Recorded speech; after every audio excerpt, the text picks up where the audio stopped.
जरा सोचिए, प्राचीन मिस्र के पिरामिडों और फ़ैरो के कहानियों के बीच एक भारतीय राजा का नाम मिल जाए। सुनने में अजीब लगता है ना? तो ये कहानी है एक ऐसे ही हैरान कर देने वाले सुराग की, जो दो महान सभ्यताओं के एक अनसुने रिश्ते पर से पर्दा उठाता है। तो आखिर ये सिकई कोरन था कौन? और इसका नाम मिला भी तो कहाँ? मिस्र में, एक ऐसी जगह जहां कोई सोच भी नहीं सकता था कि किसी भारतीय का नाम मिलेगा। और इसी एक नाम ने इतिहास को देखने का हमारा नजरिया ही बदल दिया।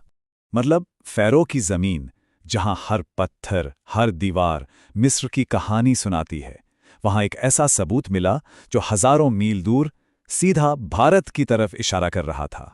तो चलिए, ये सब शुरू हुआ मिस्र के मशहूर थेबन नेक्रोपोलिस से। यहाँ के सदियों पुराने मकबरों की दीवारों पर पुरातत्वविदों को कुछ ऐसी लिखावट मिली जो मिस्र की बिल्कुल नहीं थी। और सुनिए, ये कोई एक दो निशान नहीं थे। किंग्स वैली में ऐसे करीब 30 शिलालेख मिले। मतलब साफ था, यहां बहुत से लोग आए थे और अपनी निशानी छोड़कर गए थे। और ये लोग आए कहाँ से थे? भारतीय उपमहाद्वीप के अलग अलग हिस्सों से, कुछ पश्चिमी भारत से, कुछ उत्तर पश्चिम से, लेकिन सबसे ज्यादा लोग थे दक्षिण भारत से। ये दिखाता है कि ये कोई एक ग्रुप नहीं था, बल्कि कई अलग अलग यात्री थे। और सबसे मजेदार बात पता है क्या है? ये भारतीय यात्री वहां के एक लोकल रिवाज को फॉलो कर रहे थे। ठीक वैसे ही जैसे आज हम किसी मशहूर जगह पर जाते हैं और वहां रखी गेस्ट बुक में अपना नाम लिख देते हैं, है ना? वो लोग भी कुछ वैसा ही कर रहे थे। तो आखिर इन लिखावटों में क्या राज छिपे थे?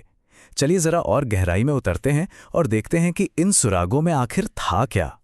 इन सभी लिखावटों में से एक नाम था जो बार बार सामने आ रहा था। एक बार नहीं, 2 बार नहीं, 5 अलग अलग मकबरों में पूरे 8 बार।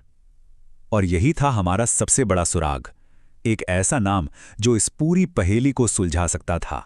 तो ये नाम सिक्कई कोरन अपने आप में ही एक पूरी कहानी है। पहली बात, ये तमिल ब्राह्मी में लिखा है, जो एक बहुत पुरानी तमिल लिपि है।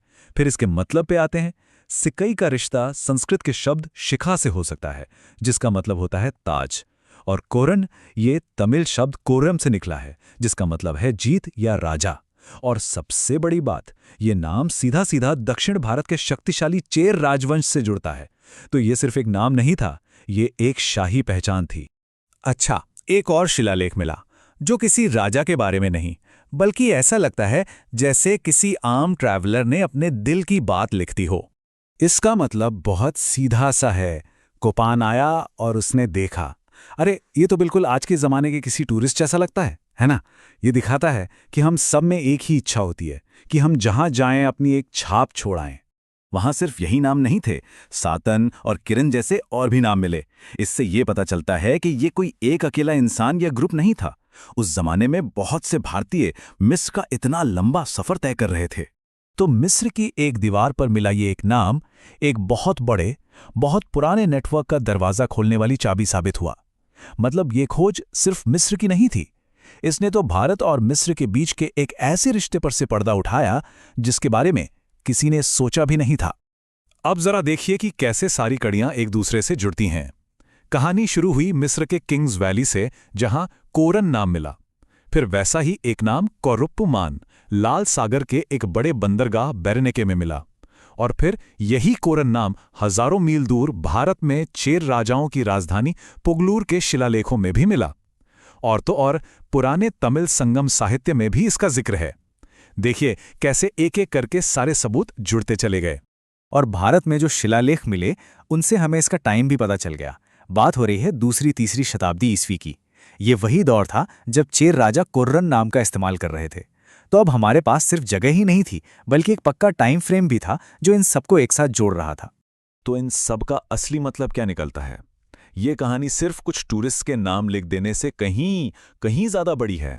ये सारे सबूत मिलकर एक ही तरफ इशारा करते हैं कि उस दौर में प्राचीन तमिलकम और रोमन साम्राज्य के बीच सिर्फ छोटा मोटा व्यापार नहीं, बल्कि एक बहुत बड़ा और मजबूत नेटवर्क था। लोग आ जा रहे थे, सामान का लेन देन हो रहा था। ये समझिए कि ये उस जमाने का ग्लोबलाइजेशन था।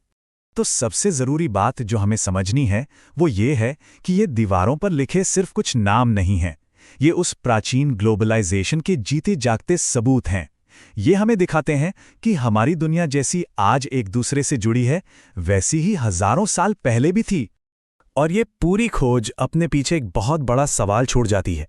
सोचिए, अगर सिर्फ कुछ घूमने आए लोगों के निशान इतने गहरे हैं, तो फिर जो असली व्यापार होता था वो कितना कितना बड़ा रहा होगा। ये एक ऐसा सवाल है जो हमें सोचने पर मजबूर करता है कि हम अपने प्राचीन इतिहास के बारे में असल में कितना कम जानते हैं।